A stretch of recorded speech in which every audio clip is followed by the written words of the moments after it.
Good morning, students. Today we are going to see the number of atoms per unit cell, numerical based on it, and efficiency of packing of unit cell. First of all, what is meant by the unit cell? Unit cell means unit cell. It is the smallest three-dimensional space which is repeated again and again to form crystalline lattice called unit cell. इसे क्या कर देंगे? Unit cell, simple unit cell जिसको कहते हैं, call this unit cell, simple unit cell. Just example, this is the unit cell in which this is a crystalline lattice. इसको अगर हम crystalline lattice कर रहे हैं,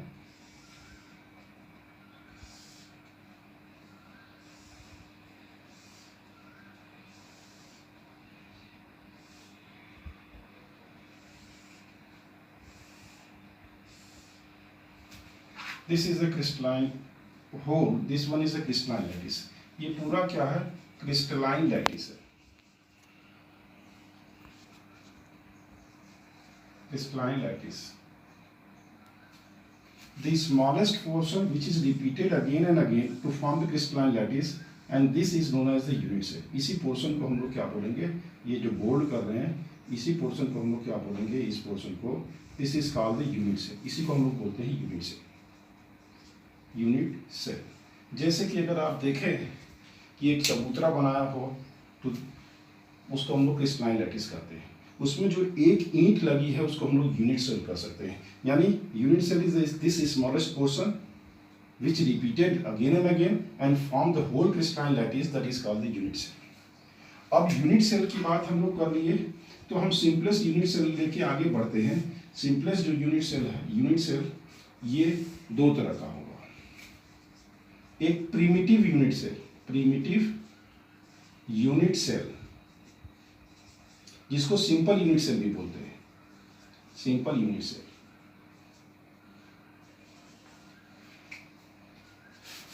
इसको नॉन प्रिमिटिव बोल सकते हैं, नॉन प्रिमिटिव यूनिट सेल. यहां हमको थोड़ा थोड़ा ध्यान देना होगा. सिंपल यूनिट सेल क्या कहते हैं? किसको सिंपल यूनिट सेल कहेंगे? इसको देखिए. सिंपल यूनिट सेल का मतलब क्या होगा? ये मान लो हमारा ये यूनिट सेल हो गया. जिस यूनिट सेल की हम बात कर रहे हैं ये क्यूबिक यूनिट सेल है. वैसे ब्रेवियस लैटिस में हम लोग 14 तरह के पढ़ते हैं, 14 टाइप्स हैं, लेकिन ये सिंपल यूनिट सेल जो हम बात कर रहे हैं ये कैसा है? Cubic unit cell. कौन सा है? क्यूबिक यूनिट सेल है. क्यूबिक यूनिट सेल का मतलब इसका length A is equal to B is equal to C होगा और angle between them is 90 degree. इसलिए इसको क्या बोलते हैं? Cubic unit cell. तो सिंपल यूनिट सेल जो प्रिमिटिव यूनिट सेल में क्या होता है, क्या खासियत है इसकी? Constituents present at the corners only. ये जो कंस्टिट्यूएंट्स हैं वो कहाँ होंगे? कॉर्नर्स पे होंगे. यानी constituents present eight corners only. ये ठीक है, यानी सारे कंस्टिट्यूएंट्स कॉर्नर पे होंगे. लेकिन नॉन प्रिमिटिव में constituents present at corners as well as in other part, दूसरे पार्ट में भी हो सकते हैं. ये तीन तरह के होते हैं. पहला body centred, BCC, body centred cell कह दीजिए शॉर्ट में. Body centred cell means BCC. यहां पे कंस्टिट्यूएंट्स कहां होगा? ये यूनिट सेल बना दिया, ये यूनिट सेल बना दिया. और कंस्टिट्यूएंट्स को कहाँ रखेंगे? कंस्टिट्यूएंट्स जैसा कि इसका नाम है, सभी में कंस्टिट्यूएंट्स कॉर्नर पे तो होंगे ही, और कहाँ होगा? In the centre of the body. तो इसका डिफिनीशन अगर बनाएंगे तो क्या होगा? Constituents at corners as well as in center of the body, center of the body. Body के सेंटर में होगा, यानी दो जगह होगा, कंस्टिट्यूएंट्स कॉर्नर पे होंगे, सेंटर ऑफ द बॉडी होगा। दूसरा हम लोग देखते हैं face centred, face centred unit, face centred cell यानी FCC। कंस्टिट्यूएंट्स कहाँ बनाएंगे? कंस्टिट्यूएंट्स कॉर्नर्स पे होंगे, ये तो फिक्स है क्योंकि सभी में है, सिंपल यूनिट सेल में भी होता है। As well as centre of each faces, constituents corner पे पहले बनाइए और फिर कहाँ बनाना है? And centre of each faces. कितने फेस होंगे? 6 फेसेस हैं, सभी फेसेस पे हम लोग बना सकते हैं। Constituents present at the corners as well as centre of the faces. देखिए सभी कॉर्नर्स पे है, एज वेल एज कॉर्नर्स कर दीजिए, केवल शॉर्ट में लीजिए corners, and eight centre of faces. और आप जानते हैं किसी भी यूनिट सेल में 6 फेस होते हैं, ऊपर इसका, नीचे इसके साइड्स और आगे और पीछे में 6 फेसेस होते हैं किसी भी यूनिट सेल में। उसी तरह यानी BCC देख लिया, corners as well as centre of the body, face centred देख लिया, corners as well as centre of the faces, और तीसरा हम लोग बोलते हैं इंड सेंटर्ड। इसको आगे बढ़ा लेते हैं, क्या है? End centred, end centred unit cell, end centred cell. यहां पे क्या होगा? कॉर्नर्स पे होगा as well as one of opposite faces, mean one set of opposite face. सभी कॉर्नर्स पे होंगे और एक सेट ऑफ अपोजिट फेस पे होगा। कहां कहां पे? जैसे अपोजिट फेस क्या हुआ? सेंटर ऑफ एक अपोजिट फेस पे होगा, यानी इसको क्या बोलेंगे? End centred unit cell. अब हमको देखना rules for the calculating the number of atoms per unit cell. Rules हम लोग देखते हैं कि नंबर ऑफ यूनिट्स कैसे हम लोग क्या नंबर ऑफ एटम्स कैलकुलेट करेंगे। तो उसके लिए पहले हमको लिखना पड़ेगा रूल्स। पहला रूल देखते हैं, ये देख लेते हैं रूल्स। पहला for calculating the number of atoms, यहां लिख दिए rules for calculation of number of atoms in unit cell. ठीक, number of atoms in unit cell. पहला rule, when constituents at corners, when constituents are at corners, जब constituents corners पे होगा, यानी ये बात हम करने जा रहे हैं, ये हमारा यूनिट सेल है। यहाँ पे जो constituents हम बना रहे हैं, ये 8 जो बना रहे हैं, इसको कहेंगे constituents।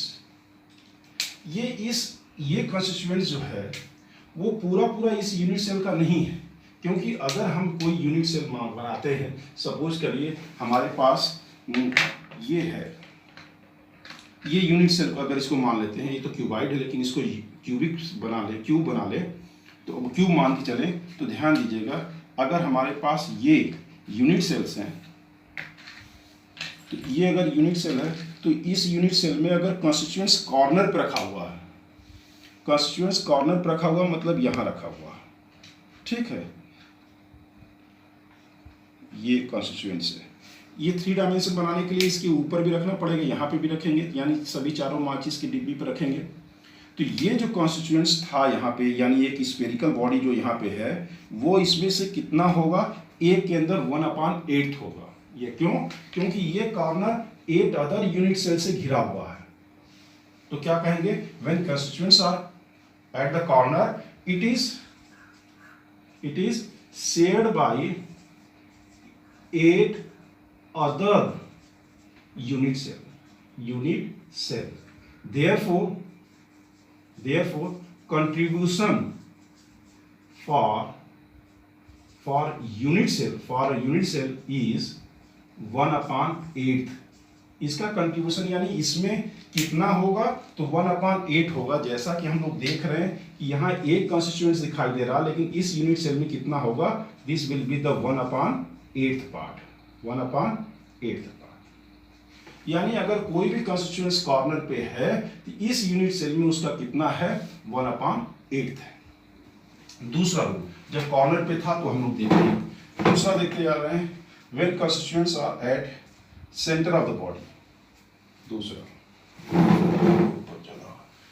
Second rule, when constituents are at edges, जब कॉन्स्टिट्यूएंट्स एजेस पे होगा, एज मतलब इनके जो किनारे हैं ये एजेस पे होगा, इस पे एज पे, ये तो एज हुआ, एज पे।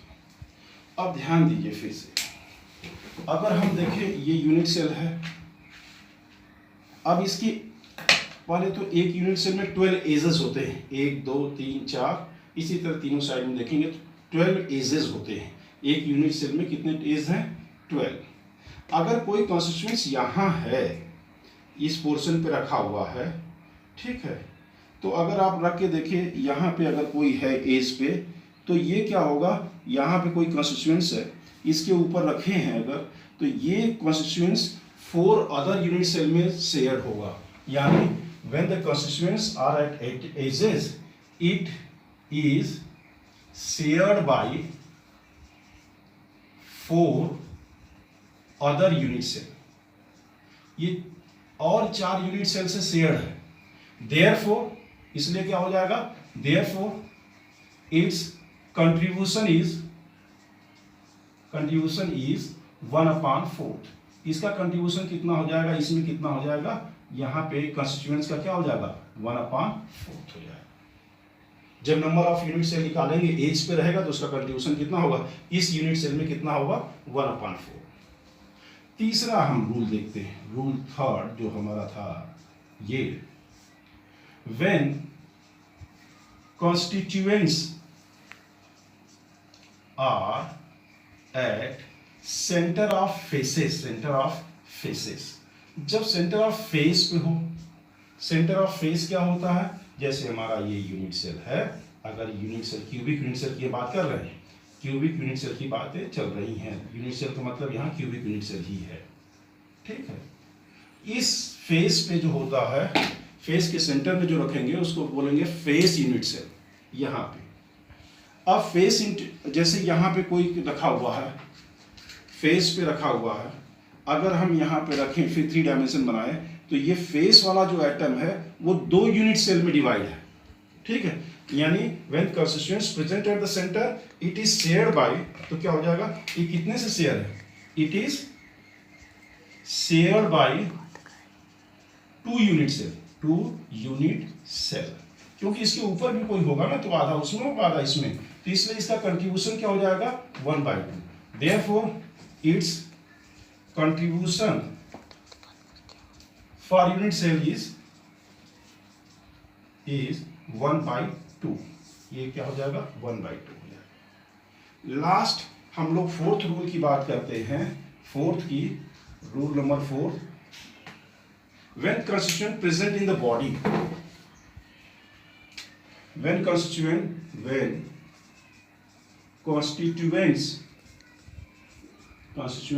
in center of the body, एकदम बॉडी के बीच में है, यानी अंदर रखा हुआ है। जैसे ये हमारा एक यूनिट सेल, सपोज करिए एक यूनिट सेल है, इसके अंदर कोई यूनिट कंस्टिट्यूएंट है, ये तो किसी और से शेयर करने नहीं जा रहा, यानी ये जो पूरी तरह से किसका है, इसी का है, तो इसको लिए क्या इसका कंट्रीब्यूशन होगा, या कहेंगे वो पूरी तरह से 1 होगा। When the constituent present in the center of body, it do not share by, means it do not shared by other unit cell, hence it is totally contributed, its contribution is 1,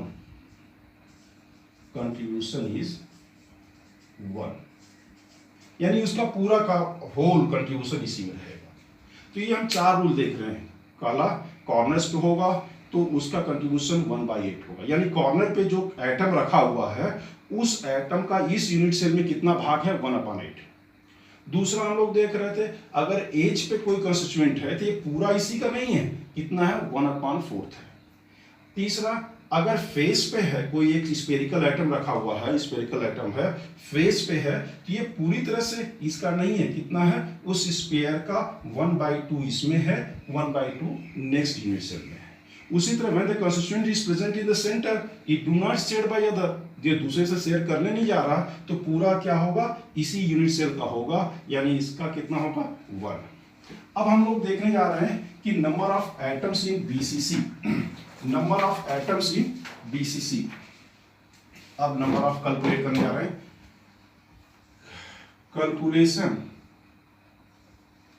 calculation for number of atoms in BCC. BCC का मतलब body centred cell. अब body centred cell का मतलब आप समझ चुके हैं, क्या समझे हैं कि कंस्टिट्यूएंट्स कहां होना चाहिए, बोलिए कंस्टिट्यूएंट्स कहां होना चाहिए, कॉर्नर्स में होना चाहिए और बॉडी के अंदर होना चाहिए। कंस्टिट्यूएंट्स कहां होना चाहिए, ठीक है, यही तो बॉडी सेंटर्ड यूनिट सेल हुआ। तो टोटल नंबर ऑफ एटम निकालेंगे तो पहले किसकी वजह से होगा, कंट्रीब्यूशन,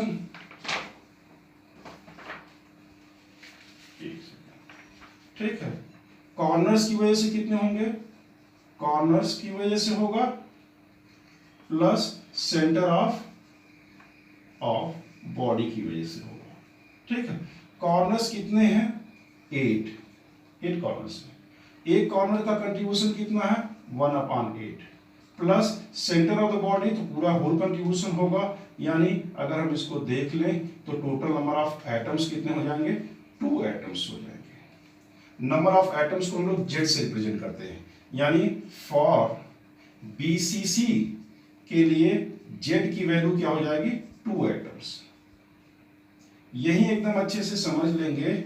कभी कभी बच्चे कहते हैं इसमें कितने एटम्स होंगे तो दिख के लगता है 9 एटम्स है, ये 9 नहीं है, ये जो एटम रखा हुआ इसका 1/8 इसमें है। टोटल 8 कॉर्नर है तो कितना हो गया 1 और एक बॉडी के अंदर है तो कितने हो गए 2, टोटल एटम्स कितने हो गए 2। इसी तरह हम लोग दूसरा करते हैं फेस सेंटर्ड के लिए, फेस सेंटर्ड सेल यानी एफसीसी, ठीक है, एफसीसी के लिए एफसीसी, ठीक है। तो एफसीसी कैसे बनाते हैं आप, ऐसे ही बनाते हैं, यानी क्या होता है एफसीसी, कॉर्नर्स पे तो रहना ही रहना है और कहाँ रहना है फेसेस पे, और कहाँ सभी फेसेस पे। कितने फेसेस होते हैं, कितने फेसेस होते हैं 6 फेसेस होते हैं, फेसेस कितने हैं 6, और कॉर्नर्स की वजह से होते हैं, कितने कॉर्नर्स हैं 8 कॉर्नर्स की वजह से, इन्हीं की वजह से तो एटम्स होना है। तो 6 फेसेस हैं, एक फेस का कंट्रीब्यूशन कितना होता है 1/2, यहां से दिखा देते हैं, इसका कंट्रीब्यूशन कितना होता है 1/2। कॉर्नर्स पे है तो इसका कंट्रीब्यूशन कितना होगा 1/8, तो पहले फेसेस का देख लीजिए 1/2, और इसका कॉर्नर्स पे है तो 8 कॉर्नर्स, एक का कंट्रीब्यूशन क्या 1/8, तो ये कितना आ गया, इसको 3 कर दिया, इसको 1 कर दिया, तो 3 + 1 कितना हो गया 4 एटम्स हो गया। यानी एफसीसी के लिए जेड की वैल्यू क्या हो गई 4 एटम्स, यानी जहां एफसीसी होगा उसके अंदर फेस सेंटर्ड यूनिट सेल में कितने एटम्स हैं, तो टोटल 4 एटम्स है। नेक्स्ट इंड सेंटर्ड का एक बार देखते हैं, इंड सेंटर्ड ए था बी था, इंड सेंटर्ड सेल क्या बताया था इसके बारे में, यही बताया था कि कंस्टिट्यूएंट्स कॉर्नर पे तो रहने ही रहने हैं और कहाँ रहना है एक अपोजिट फेस पे रहना है। तो कॉर्नर्स की वजह से कि अपोजिट फेस पे बना दीजिए, ठीक है। तो कॉर्नर्स के 8 कॉर्नर्स हैं, इनका कंट्रीब्यूशन देखना है, और 2 फेसेस हैं, तो कॉर्नर्स का कितना है 1/8 कंट्रीब्यूशन है, फेस का कितना 2 फेसेस है, एक का फेस कितना है कंट्रीब्यूशन 1/2 है, तो टोटल कितने हो गए, तो काट दीजिए, ठीक है। तो कितने आ गए 2 एटम्स आ गए, ठीक है। सिंपल यूनिट सेल का आप देख ही चुके हैं, सिंपल यूनिट सेल का मतलब केवल कॉर्नर पे है, तो इसका मतलब कितने एटम्स होंगे सिंपल यूनिट सेल में, इसको भी देख लो, एक ही होगा ना, simple unit cell. Simple unit cell में क्या होगा, क्या करते हो सिंपल यूनिट सेल में, केवल कॉर्नर्स पे होंगे, ठीक है, सभी कॉर्नर्स पे होंगे।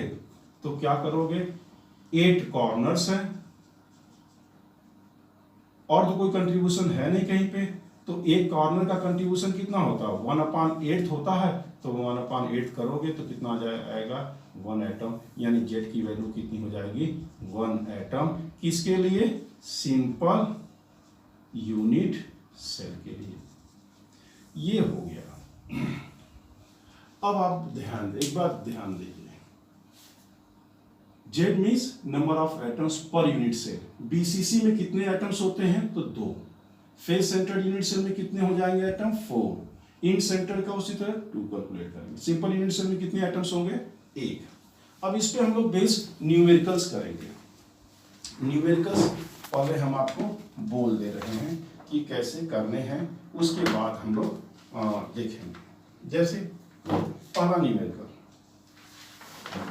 हाँ पहला, सपोज क्वेश्चन हम बोल दे रहे हैं ऐसे वर्ड में, suppose there is a unit cell in which constituents, suppose this is unit cell in which p constituents are at corners। ये जो p है, ये p है, are at corners and q atoms, ये q atoms है present on the each of the center of the faces। Question सुन लीजिए, फिर उसके बाद अपने से करने का प्रयास करेंगे। क्या है, suppose a unit cell in which constituent p are present on each of the corners and constituent q is present on the center of each faces। what will be the its formula, what will be the formula of the lattice। इस lattice का, इस solid का क्या formula होगा।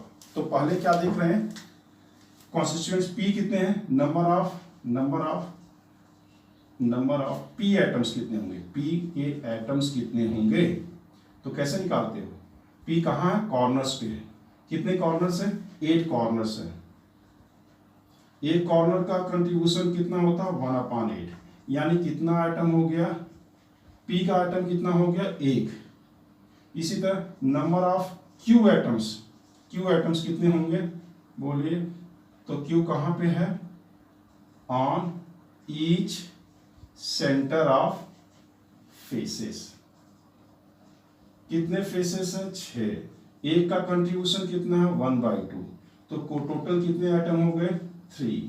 अब formula बनाइए ना, P और Q क्या रेशियो है, P कितने हैं 1, Q कितना है 3। तो फार्मूला बनेगा ना कि P का 1 है तो 1 को नहीं लिखते हैं, और Q कितने हैं 3 है, तो formula of the lattice is PQ3।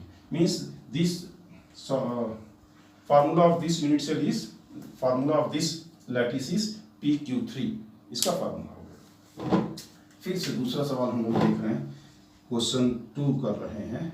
ध्यान दीजिएगा, क्वेश्चन हम बोलेंगे केवल फिगर बना दे रहे हैं।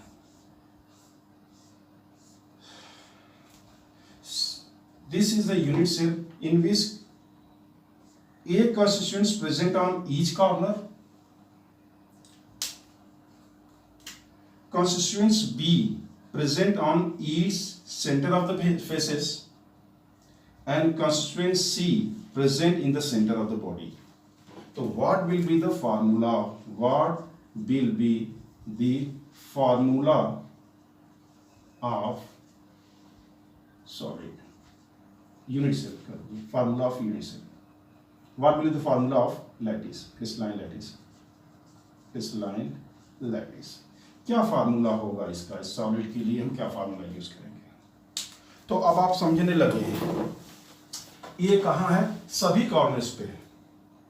हमने क्वेश्चन जो बोला था सभी कॉर्नर्स पे है, तो नंबर ऑफ डायरेक्ट लिख रहे हैं, नंबर ऑफ ए एटम्स कितने होंगे, बोलो। अब तो निकालना सीख गए, 8 × 1/8 यानी 1 एटम होगा। बी के नंबर ऑफ एटम्स कितने होंगे, नंबर ऑफ बी एटम्स, बोलो। कहाँ है एटम्स, ईच फेसेस पे। कितने फेस होते हैं 6। एक का कंट्रीब्यूशन 1/2, कितने एटम हो गए 3 एटम्स हो गए। Number of C atoms, C atoms per unit cell, C के कितने एटम्स होंगे इस यूनिट सेल में? पूरी तरह से बॉडी में है, do not shed by any other, यानी ये पूरा कंट्रीब्यूशन इसी का है, तो कितना हो गया? 1 एटम। अब फार्मूला क्या बनेगा? ए का एक ही एटम है, बी के क्या है? 3 है, सी के क्या है? 1 है, तो फार्मूला क्या हो जाएगा? Formula of the compound is this. एक क्वेश्चन हम आपको दे रहे हैं, ये थोड़ा ध्यान दीजिएगा, थोड़ा सा। There is a unit cell in which two constituents present on each body diagonal. तो calculate the total number of atom in unit cell. अगर एक यूनिट सेल है, उसमें टोटल क्या कर रहे हैं? There are two constituents on each body diagonal. एक बॉडी डायगोनल पे 2 एटम है, तो what will be the number of atoms per unit cell? उस पूरे ये एटम का कितने एटम्स होंगे पर यूनिट सेल? तो कैसे कैलकुलेट करेंगे? पहले तो 2 बातें होती है सॉल्यूशन इसका। देखिए, क्वेश्चन थोड़ा जल्दी बोल दे रहे हैं, तो इसको आप पॉज करके रोक के फिर क्वेश्चन को समझ लें, फिर उसके बाद करें। कह रहा हूं कि 2, पहले तो हम देखें बॉडी डायगोनल कौन से होते हैं। इसको हम लोग जो फेस के ऊपर डायगोनल होता है, इसको फेस डायगोनल बोलते हैं। ये क्वेश्चन समझ लीजिएगा, आगे भी काम आएगा। फेस डायगोनल, लेकिन हम इसकी बात नहीं कर रहे हैं, बॉडी डायगोनल की बात कर रहे हैं। Body diagonal means the diagonal which is passes through the centre of the body. Centre of the body से यही डायगोनल जा रहा है। एक पे कितने एटम्स हैं? 2। कितने बॉडी डायगोनल होते हैं? 4। 2, एक ये हो गया बॉडी डायगोनल, एक ये हो गया, कितने हो गए? ठीक है। और उसी तरह यहां से भी हम बना सकते हैं, यहां से ऐसे, यानी टोटल बॉडी डायगोनल कितने हैं? टोटल बॉडी डायगोनल कितने हैं? 4 हैं। And each carry 2 atoms. ठीक है, तो टोटल कितने हो जाएंगे? 4 × 2, टोटल कितने हो जाएगा? 8 एटम्स। क्यों ऐसा कहा? क्योंकि ये दोनों एटम इसी यूनिट सेल के बॉडी के अंदर है, तो किसी से कंट्रीब्यूट नहीं करने गया, तो टोटल बॉडी डायगोनल पे जो एटम्स हैं वो तो बॉडी के अंदर हैं। Therefore, there are 4 body diagonals, each having the 2 atoms. Therefore, total number of atoms is 8 per unit cell. इसी तरह एक क्वेश्चन और किया जाए, लास्ट क्वेश्चन। इसको थोड़ा सा आप अपने से पहले एक बार लगाने का प्रयास करिए। Suppose this is the unit cell. This is the last question. This is the unit cell in which P constituents are present at the corners. P constituents are present at the corners, and Q1 is present in the center of the body. ये Q है, and these are the P. ये क्या है? P.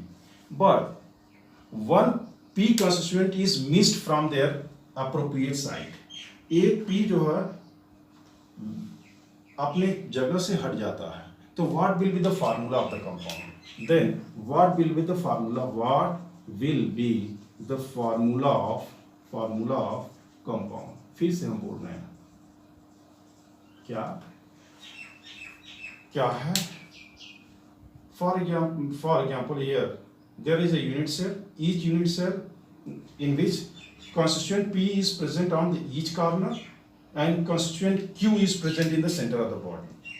But when one constituent is leave or missed from their corners, तो what will be the formula of the compound? तो ये सवाल आपको करना है। इसको कैसे करेंगे? यहाँ पे आप सोल्यूशन देख लीजिए। अब आपको क्या है? नंबर ऑफ P एटम्स निकालेंगे। नंबर ऑफ P एटम्स अगर निकालना हुआ तो क्या करते हो? इसमें कितने कॉर्नर पे एटम है? 7। कंट्रीब्यूशन कितना है? 8, 1/8। तो क्या हो गया? 7/8 एटम्स हो गया। नंबर ऑफ Q एटम्स कितना हो जाएगा? Number of Q atom per unit से कितना हो जाएगा? 1। तो P कितना हो गया? 7/8।